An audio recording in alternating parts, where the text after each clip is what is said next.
Assalamualaikum warahmatullahi wabarakatuh. Perkenalkan, nama saya Amira Putri Nabila dengan NPMG 1A022090 dengan rekan saya. Saya Weko Abror dengan PMG 1A022025. Dan saya Oke Cahaya Putra dengan NPMG 1A022095. Di sini kami akan mempresentasikan hasil kerja kelompok kami mengenai emosi dari teks menggunakan back of word dan artificial neural network yang beranggotakan ini.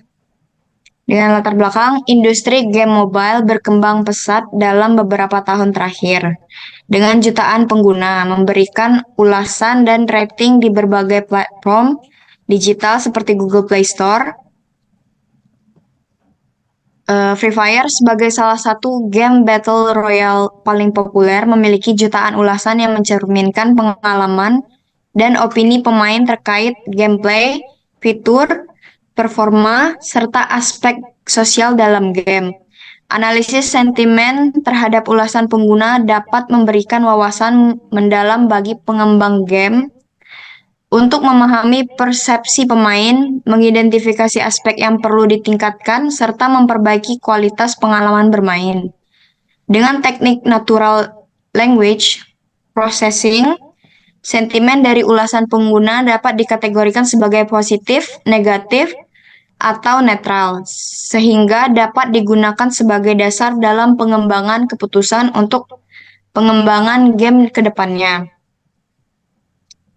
Tujuan dari model ini yaitu penelitian ini bertujuan untuk mengembangkan model deteksi emosi berbasis kombinasi back of word dan ANN, serta menguji seberapa efektif metode ini dalam mengklasifikasikan emosi dari kalimat-kalimat pendek berbahasa Indonesia.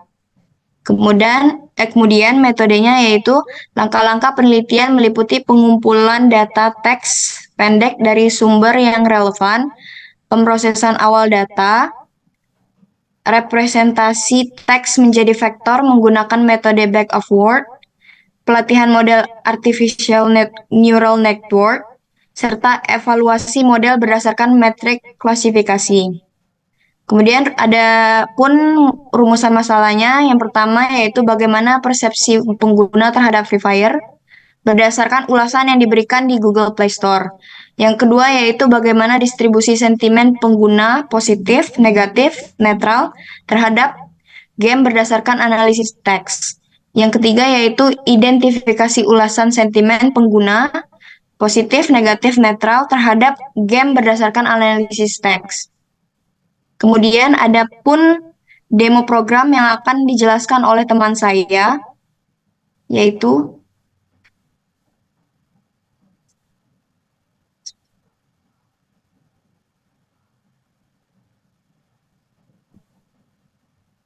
pada web Abror, silakan. Oke, jadi proyek kali ini adalah proyek analisis sentimen terkait ulasan game Free Fire di Google Play Store. Nah, jadi langkah yang pertama yaitu melakukan proses import library atau bagian-bagian yang kita perlukan nanti, seperti menyiapkan lingkungan kerja di Google Colab termasuk mengakses file dari Google Drive, mengimpor pustaka yang dibutuhkan untuk pemrosesan data, visualisasi, pemodelan machine learning atau deep learning, dan menganalisis teks. Kemudian yang ketiga yaitu mempersiapkan tools untuk pre-processing teks bahasa Indonesia seperti tokenisasi, stop word removal, dan stemming. Kemudian menyiapkan tools visualisasi dan evaluasi seperti Matplotlib, Seaborn, dan Workload. Yang kelima, mengatur reproducibility dengan menetapkan seed. Kemudian yang terakhir yaitu menginstal pustaka tambahan yang belum tersedia di lingkungan Colab seperti Sastrawi, Swifter, dan Workload.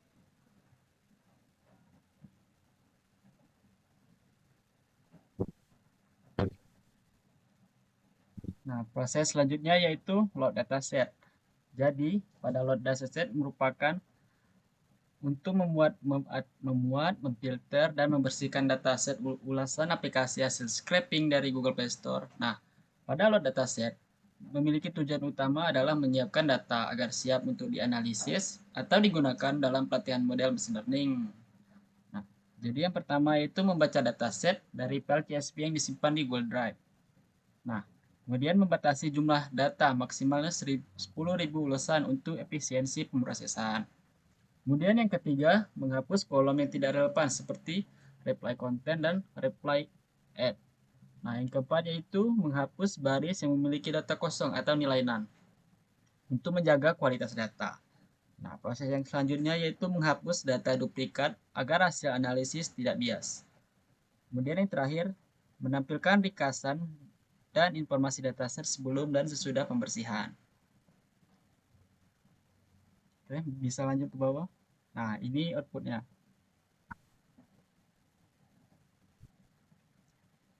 Nah, tahap selanjutnya yaitu pre-processing text. Pada tahap ini bertujuan untuk membersihkan, mempersiapkan data teks ulasan sebelum digunakan dalam analisis lebih lanjut, seperti klasifikasi atau analisis sentimen. Proses preprocessing ini sangat penting agar model NLP dapat memahami teks secara lebih efektif. Mengubah teks mentah hasil scraping menjadi teks yang lebih bersih, seragam, dan bermakna secara linguistik melalui beberapa tahap transformasi. Yang pertama yaitu pembersihan teks mentah atau cleaning text. Nah, jadi pada tahap ini yaitu menghapus mention, hashtag, tautan, angka, karakter khusus, dan baris baru agar teks bersih dari gangguan non-kata. Kemudian langkah yang kedua yaitu scaffolding. Jadi pada scaffolding yaitu mengubah semua huruf menjadi huruf kecil agar konsisten. Misalnya kata bagus yang huruf awalannya B-nya besar jadi B-nya kecil menjadi bagus. Kemudian yang ketiga yaitu penggantian slang atau kata gaul atau biasa fix slang words. Mengganti kata-kata baku atau slang dengan padanan bakunya menggunakan kamus kata slang. Kemudian yang keempat yaitu tokenisasi atau tokenizing text. Memecah kalimat menjadi daftar kata-kata terpisah atau token untuk diproses lebih lanjut. Nah, kemudian yang kelima yaitu stop word removal atau filtering text. Menghapus kata-kata umum yang tidak memiliki nilai informasi tinggi seperti kata dan, itu, saya, serta tambahan kata-kata tidak penting khas ulasan. Kemudian langkah keenam yaitu stemming. Mengubah kata ke bentuk dasarnya atau akar kata. Contohnya bermain, memainkan, menjadi main. Nah, kemudian yang terakhir yaitu reconstructed text atau two sentence. Menggabungkan kembali token-token hasil stemming menjadi sebuah kalimat akhir yang siap digunakan. Berikut kodenya.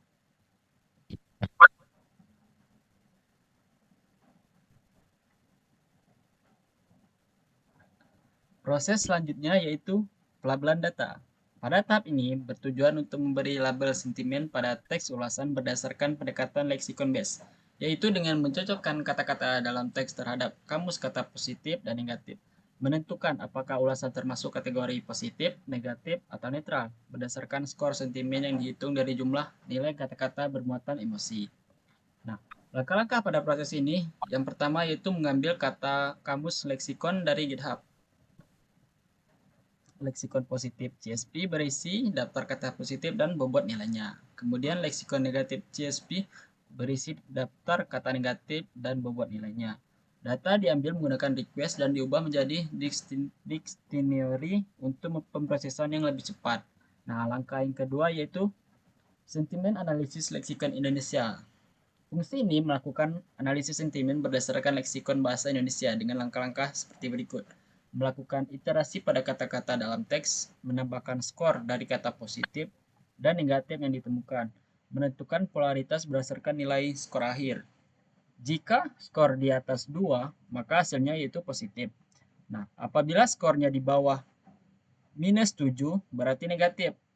Nah, dari rentang angka 2 sampai min 7 merupakan bernilai netral. Nah, proses yang ketiga yaitu menerapkan fungsi ke dataset. Fungsi ini diterapkan ke dalam text stemming, hasil dari proses preprocessing sebelumnya.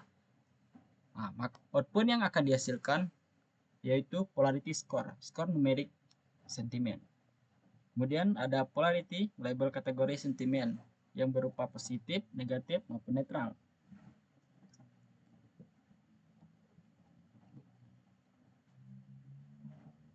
Berikut untuk kodenya. Nah, Ini untuk outputnya. Jadi, sebentar.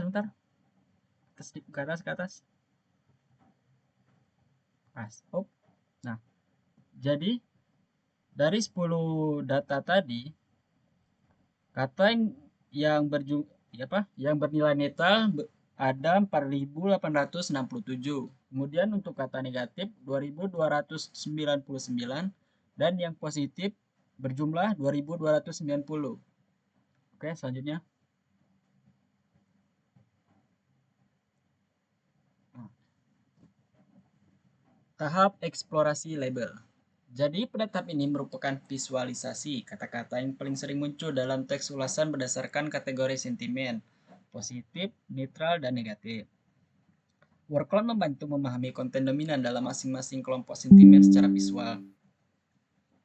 Langkah-langkah proses yang pertama yaitu general workload atau keseluruhan kata. Semua kata dalam kolom teks stemming digabungkan menjadi satu string besar. Kemudian digunakan untuk menampilkan kata-kata yang paling sering muncul dalam seluruh dataset.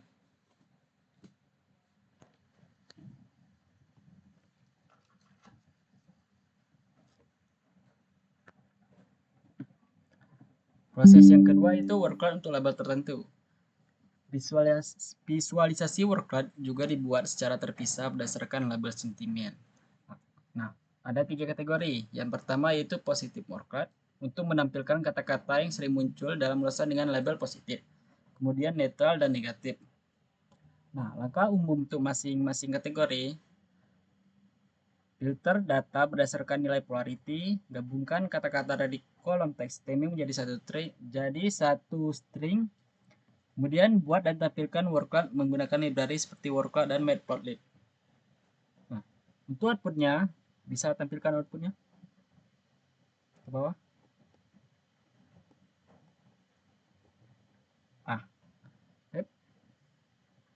Nah, jadi ini merupakan outputnya yang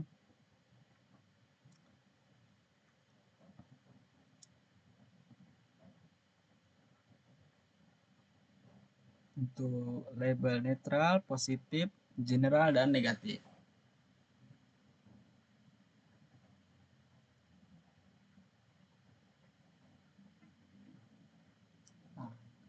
Oke, untuk proses selanjutnya yaitu data splitting dan ekstraksi fitur dengan back of word dengan persentase pembagian data 80/20. Jadi prosesnya terbagi menjadi beberapa tahap. Yang pertama, persiapan data untuk model machine learning. Nah, jadi pada proses ini memiliki tujuan untuk mempersiapkan data teks dan label untuk digunakan dalam model machine learning dengan teknik pembagian data, training, validasi, dan testing. Representasi teks menggunakan back of word atau BOW. Nah, untuk langkah-langkah prosesnya, yang pertama yaitu pembagian dataset. Dataset variabel QNDF dibagi menjadi 3 subset. Yang pertama itu training dengan persentase data 80%, kemudian validasi 10%, dan testing 10%. Dilakukan dalam 2 tahap split menggunakan train test split dari sklearn. Nah, proses selanjutnya itu yang kedua, persiapan teks. Kolom teks akhir digunakan sebagai input teks, disalin ke kolom baru bernama text for vectorizer untuk memudahkan pemrosesan fitur. Yang ketiga, ekstraksi fitur dengan back of word.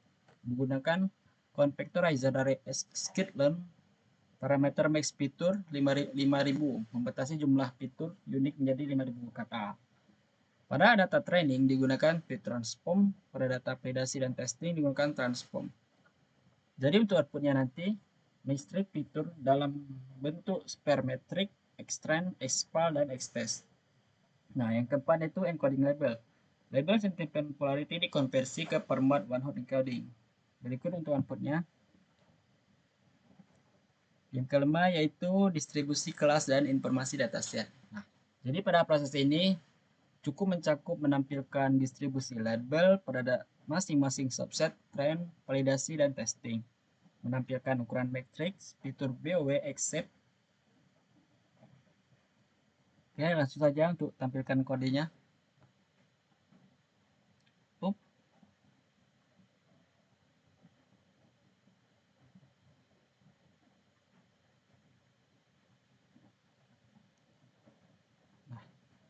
Stop. Nah, ini untuk presentasi data tren yaitu 75-64 kata untuk 80%, validasi 946 kata, dan testing 946 kata. Nah, kemudian untuk distribusi pada kelas training, netral 50%, negatif 24%, dan positif 24%. Untuk validasi, kelas distribusinya untuk kata netral 53%, positif 23%, dan negatif 23%. Untuk distribusi kelas testing, katanya netral 53%, positif 23%, dan negatif 23%. Nah, untuk aktual vocabulary size 55.000. Selanjutnya akan dijelaskan oleh rekan saya.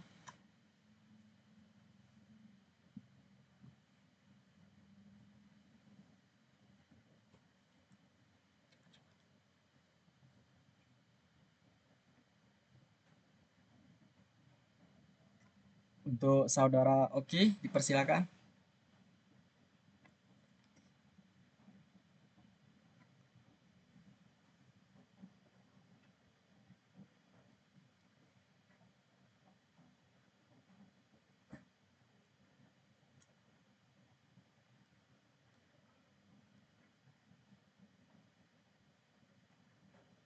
Oke, untuk Oki, dipersilakan.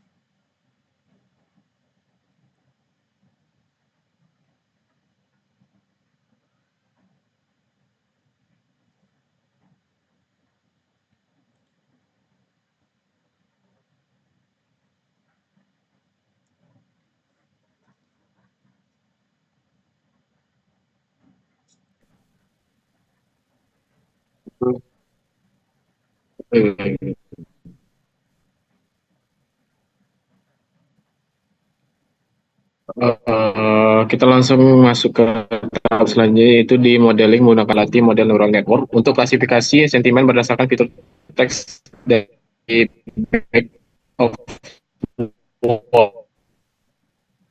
input data, extend R, expal R, extest R, hasil transformasi bau dalam bentuk array. Kemudian ada label kelas, yaitu one hot encoded 3 kelas dengan kode ytrain, yval, dan ytest. Kemudian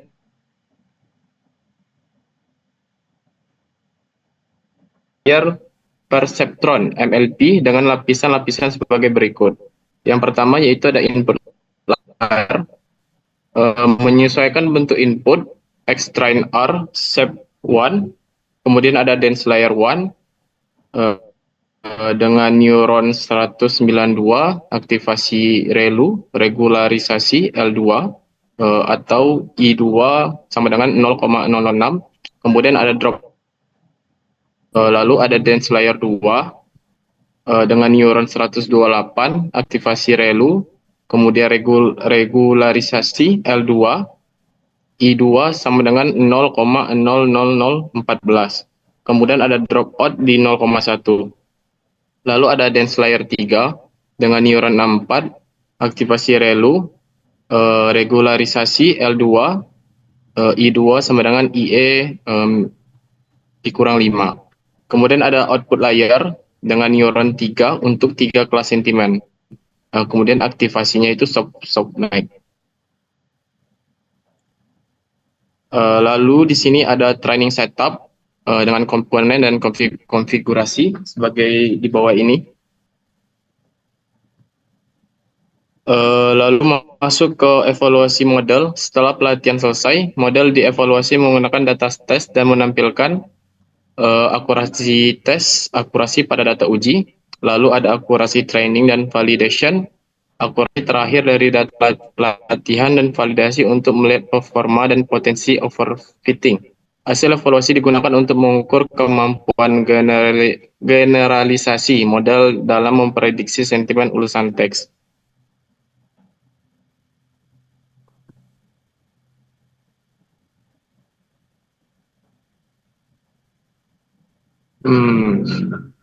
Lalu kita masuk ke proses inference. Pada tahap ini menunjukkan cara melakukan inference menggunakan model yang telah dilatih. Pada data teks, model ini menghasilkan prediksi untuk data uji serta untuk teks baru yang diberikan. Kodenya di bawah ini bisa dilihat.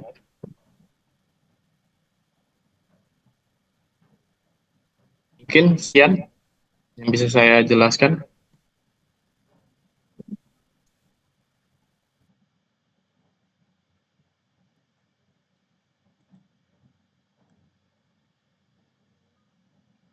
Jadi segitu aja presentasi dari kami, yaitu kesimpulannya adalah penelitian ini menunjukkan bahwa penggunaan metode back of word yang dikombinasikan dengan artificial neural network dapat secara efektif digunakan untuk mengklasifikasikan emosi dalam teks pendek berbahasa Indonesia. Melalui tahapan seperti pembersihan data, transformasi teks menjadi fitur numerik, pelabelan emosi, dan pelatihan model. Sistem mampu mengelompokkan teks ke dalam 3 kategori emosi, yaitu positif, netral, dan negatif. Jadi sekian dari kelompok kami. Wassalamualaikum warahmatullahi wabarakatuh.